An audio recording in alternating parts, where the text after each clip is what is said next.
Good morning, Excel Geo. What we are going to do today is we're going to continue investigating similar solids. So I have your table from your activity that you worked on last Thursday, and I kind of want to just fill it out again with you just to make sure that we're on the same page of the relationship between the surface area and the volumes. So let's take a look at all our pairs. You have three different pairs of similar solids. In pair one, you have two rectangular similar solids. In pair two, we have two cylinder solids. And in pair three, we have two, in this case, square pyramid similar solids. Now, when we look at similar solids, it's very similar to when we just talked about similar shapes. Their sides are proportional. So in pair one, all your sides had the scale factor of 1/2. 2 to 4, 6 to 12, and 3 over 6 all have a scale factor of 1/2. The same thing will apply in all similar solids. So if we look at pair 2, and I look at my radii, if I look at the radius of A, which is 2, and the radius of B, which is 3, I have a scale factor of 2 to 3. And really, if I put 5 over 7.5, that has the same ratio. So now let's look at pair 3. Again, you're looking at scale factor. So in scale factor, we have remember, it's A to B, so the 15 has to go on top. You have 15 over 5. Well, 15 over 5 can now be reduced. What can that be reduced to? 15 over 5. You have a really scale factor of 3 to 1. All right, guys? Remember, it said they want A first, so when it says A to B, the side length on A would always go on top. Okay, so that's our scale factor of all our three pairs of similar solids. Then it says, let's take a look at the surface area of solid A, compare it to the surface area of solid B. Now, what I want to emphasize is you guys could have all done the comparisons, but the easiest way to see the relationship is to keep everything in fraction form. So I'm just going to emphasize that as we go review this. So if I look at the surface area of solid A, if you found the surface area of solid A in pair 1, it was 72, and if you take a look, you have 288 was your surface area of solid B. Now, if we put that in a ratio form, it says surface area of A over surface area of B, it would be 72 over 288, which we reduce to 1 over 4. Now, this is still step 1, so let's go to our next one. Pair 2, we said our sides had the ratio of 2/3. Now, what would be the surface area of solid A? It would be 28 pi. They already gave me the surface area of solid B is 63 pi. Now, if you put that over, again, surface area of A over surface area of B, you have 28 pi over 63 pi. The pi's would cancel out, and that would reduce to 4/9. Okay, now let's look at pair 3. Our ratio of our sides is 3 to 1. If we look at our surface areas, we have, pair 3, we have what? 675. And then you have 75. And if you again, they gave you the ratio for the surface areas, but 675 divided by 75 would be 9 to 1. All right. Then after we filled out our surface areas, we had to take a look at our volumes. Okay, so volumes of the pairs and compare them. Well, let's take a look at that. So in step 2, if I look at pair 1 and I look at my volumes, I'm going to just use a different color to differentiate. The volume of solid A was 36, and the volume of solid B was 288. Now, what would that ratio be? Again, it says volume of A over volume of B. You'd get 36 over 288, which reduces to 1/8. Now, let's take a look at our next pair, pair 2. Your volume, and I'm going to leave it in terms of pi so things can cancel out. You have 20 pi.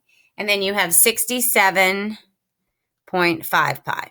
Now, guys, again, the pi's will cancel. You have 20 pi over 67.5 pi, but I don't want to keep a decimal and a fraction, so I want to, figure it out. So you could really put 200 over 675 and simplify, and you would get 8 over 27 is your ratio. And then our last pair, you should get 974.28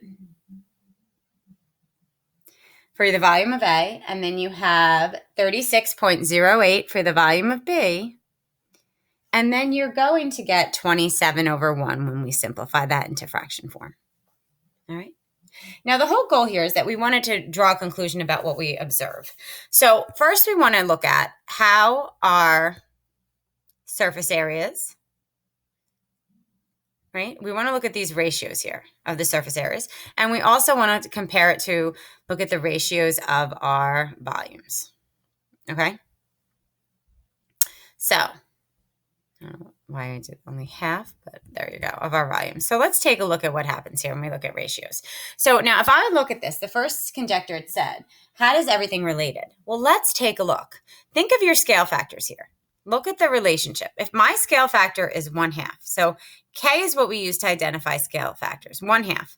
I have 1/2 for pair 1. K2 would be 2/3. And K3 would be 3/1. Well, take a look at your surface areas. What happened when I looked at my surface areas?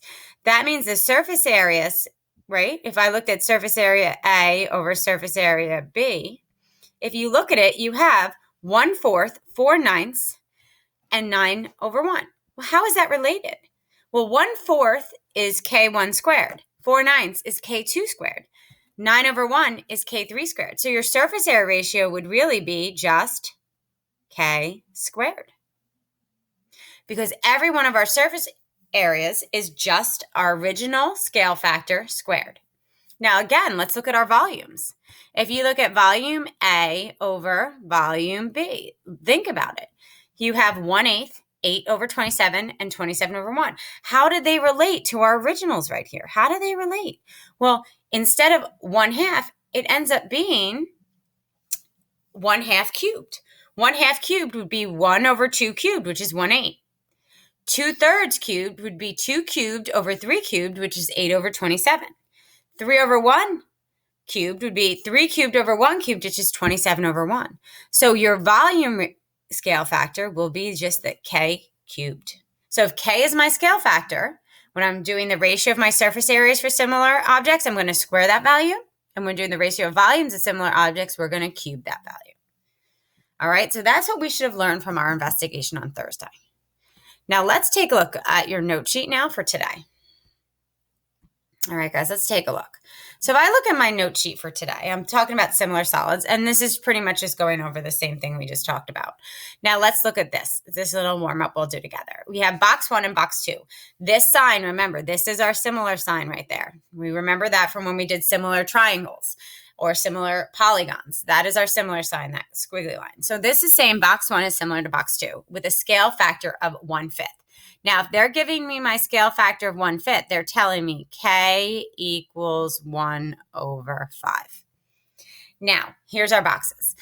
Now, if they want the perimeter of the largest face of each box, well, let's think about this. If we have a scale factor of 1/5 from box 1 to box 2 is larger. So to get the sidelines of box 2, what you're going to do is take everything in box 1 and multiply it by 5. So 3 times 5, we should have 15. 6 times 5 should be 30. 10 times 5 should be 50. Now, these identify my similar sides for my scale factor. Now, let's see. If they say they want the perimeter of the largest face, well, the largest face of this box would either be the top or the bottom. So if I looked at the largest face, it would be 30 and a 50. So you would have, if I do my perimeter, 30 times 2 plus 2 times 50, right? And you'd get 160. That would be my perimeter of that box. And if I'm not giving units, we're just going to write UN. All right? Now, the surface area of each box. Okay? So if you wanted the surface area of each box, we can easily, in this case, if I look at box 1, so surface area of box 1 would just be, now remember, we have to take a look at this. What is our surface area formula? It's 2 times base area plus what? Perimeter times height. Now find it of box 1 first. And then I'm going to show you a trick. So if I found it in box 1, I would say the surface area of box 1 would be 2 times, we'll say the bottom or the top is the base. So 2 times 60 plus the perimeter of the bottom would be 2 times 10 plus 2 times 6. So you're dealing with 20 plus 12, which is 32, times the height of that box, which is 3. So guys, if we take a look at this, what would this simplify to? What would I get? So now we have 120, right? So we have the surface area would be 120 plus, and then we're doing 32 times 3, which would be 96. And then if you want to add that, what is that going to simplify to? It's 216. Now that would be the surface area of box 1. Now I'm going to show you a trick. We can just plug in the surface area of box 2, or I can use my scale factor now that I know this. I know that the scale factor of the surface areas would be k squared. So if I know that that would be k squared, well, what is k squared? It would be 1 over 25. Remember, when you square a fraction, you square the numerator and the denominator. That means if I took the surface area of my first one, 216, over the surface area of box 2, it would have to equal the scale factor of 1 over 25. So guys, you can cross multiply this now and find the surface area of box 2 because it's a similar figure. So it would be 216 times 25, which would be 5,400. And S2 times 1 is just S2. So that would these would both be units squared. Now, if you tried finding it the opposite way, where it's just using the formula, it would be 2 times 150, which would be the base area, plus we know the perimeter, 160 was the perimeter, times the height of 15. And you're going to notice that if you do that, I'm sorry, it's 2 times 1,500. I put the wrong thing in the calculator. Plus 160 times 15. If you do that, you're going to notice you get the same exact answer for your surface area. So it didn't matter which method we used. All right. Now, we can use the same logic for the volume. Now, let's look at our volume. If I look at the volume of box 1, and we know our volume is what? Base area. If volume of box 1 would be base area times height. So if I looked at that, base area times height, it would be my base area is 60 times my height of 3. So you're getting 180 units cubed. All right. So now we can do the same concept. All right. Instead of, we know k squared for volume, though, it's not going to be k squared. It's going to be k cubed for volume. So it's going to be 1 over, and you're going to do 5 cubed. 1 cubed is 1. 5 cubed is 125. And we can set up the same thing. I can say that 180 over the volume of the second box would have to equal 1 over 125. And I can cross multiply that. 125 times 180. So I would know that my volume for that second box would be 22500. Okay, and that's, again, units cubed. Now, again, if you use the volume formula for that second box, you would do 30 times 50, which is your base area, which is 1,500, times 15, which is the height, and you're going to get the same exact answer. All right, so that's another way we can construct it.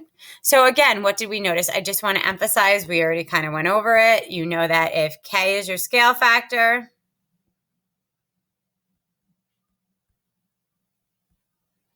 K squared is the ratio of these surface areas, and K cubed is the ratio of your volumes.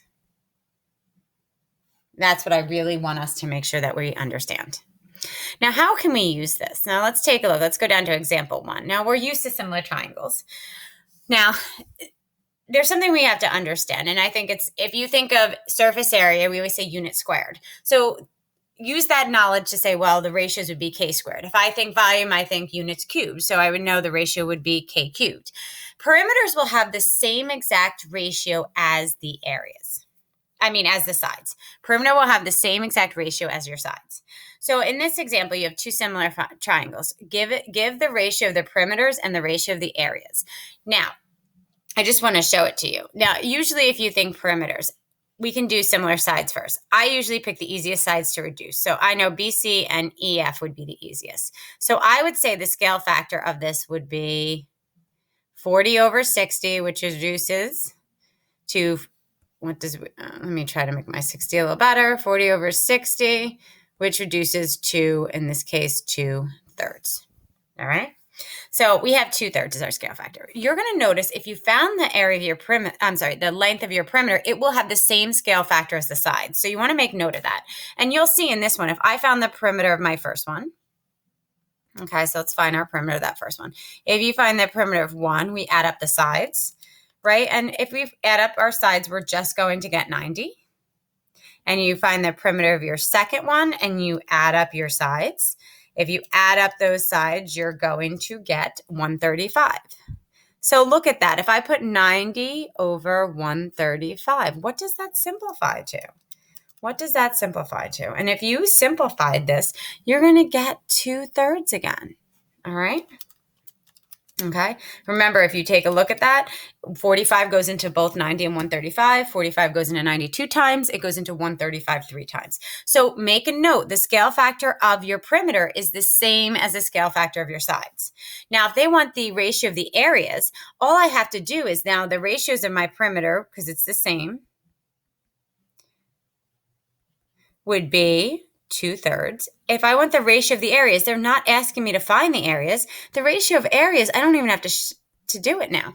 The areas will be the same relationship as the surface area. And you could find your area. Let's take a look. If you have your area here, area is 1/2 base times height. So 1/2 40 times, hold on, let me do it again. So let's take a look. Area would be 1/2 40 times 9.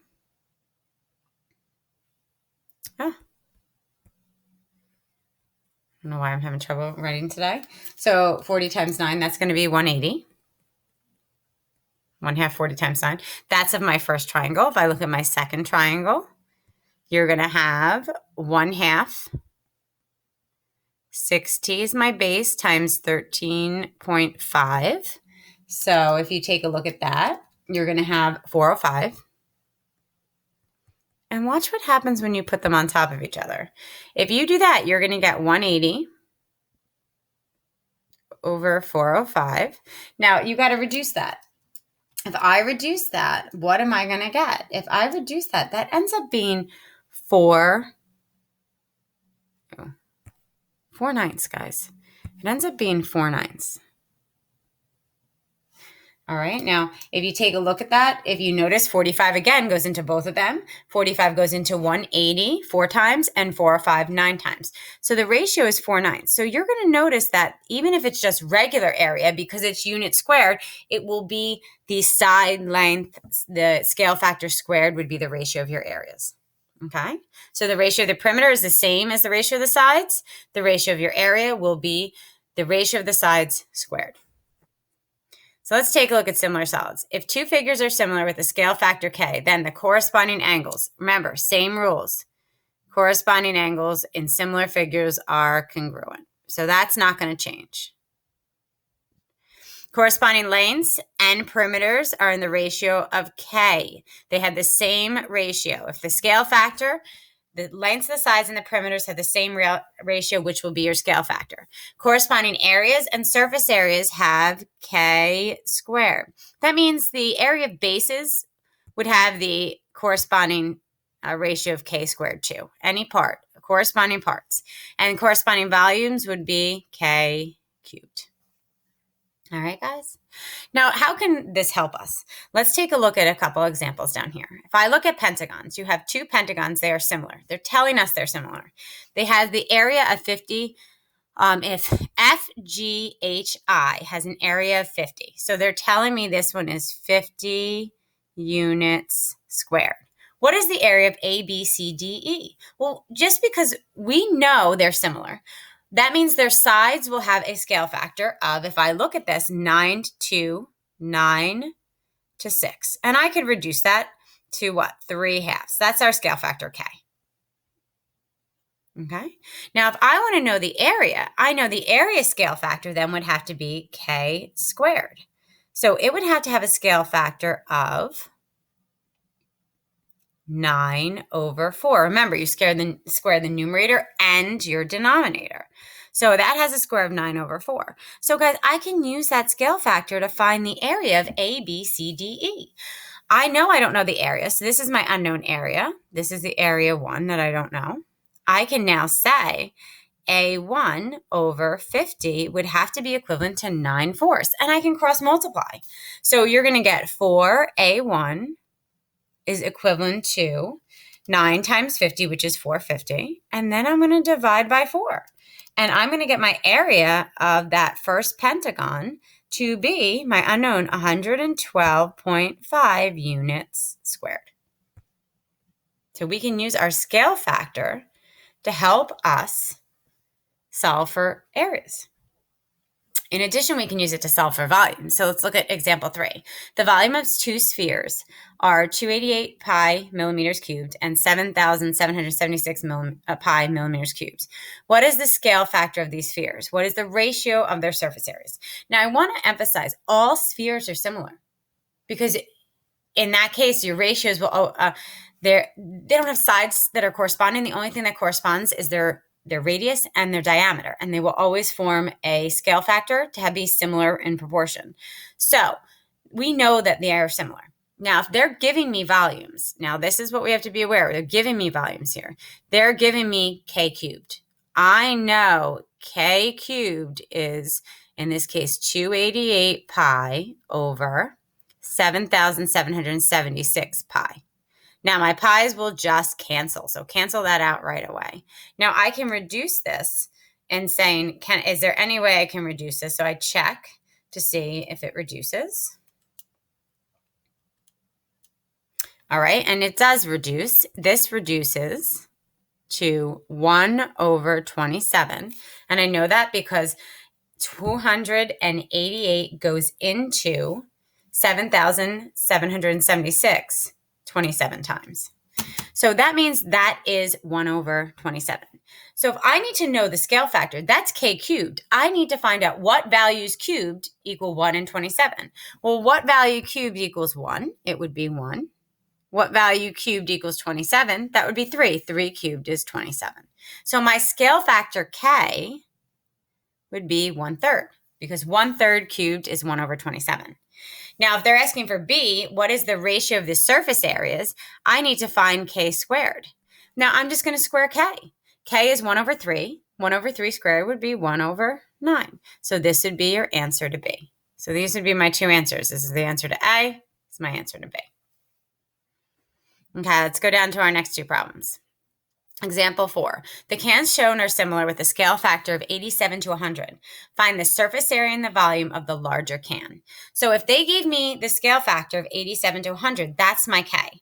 So if I wanted to find surface area of 2, I would just use that. I would say 1.84 over the surface area of the second one would have to equal 87 squared over 100 squared. It would be the scale factor squared. So guys, what you would do is just utilize your calculator.